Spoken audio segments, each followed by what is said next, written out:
আইছি ক্ষেতের ভার ট্রাক্টর আইছে, যাতে ট্রাক্টর আইছে ট্রাক্টরের কাছে একটু আইলাম। আর ট্রাক্টরের কাছে আইনের ব্যাপারটা আপনারা লোকের শেয়ার করলাম, আপনারাও দেখলেন, মনে একটু আনন্দ নিলেন।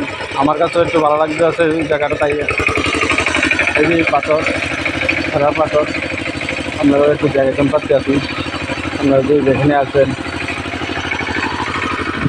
পাথর থেকে জায়গা পাচ্ছি আছি। অনেক জমি আছে, অন্য বাঙালি হয়েছে না, হয়তো কিছু কিছু জমি বাঙালি হয়েছে। আমার জমি তো অনেক গেছে না, যদিও আমার জমি ওই যে জলাশয়ের পরে ছিল আমার জমি তখনও গেছে না। আমি ধরে দিয়েছি ট্রাক্টরের কোন সময় নিতাম পারি। ট্রাক্টরওয়ালা নেওয়ার আশা আমি আনা ভরেছি। ট্রাক্টরওয়ালা তো বসে আনার দূরে ক্ষেত আছে, দূরে ক্ষেত বাড়ি দিয়ে সেটা আমার কাছে যাইব। যাক, ব্যাপারটা একটু আপনার লগে শেয়ার করলাম। না আইলাম দেখিয়া কেউ মনে কোনো খারাপ। আরে বাপরে, ডোঙ্গা ঢুকছে রে, ডোঙ্গা নেই না মাদালি কাটা জানে।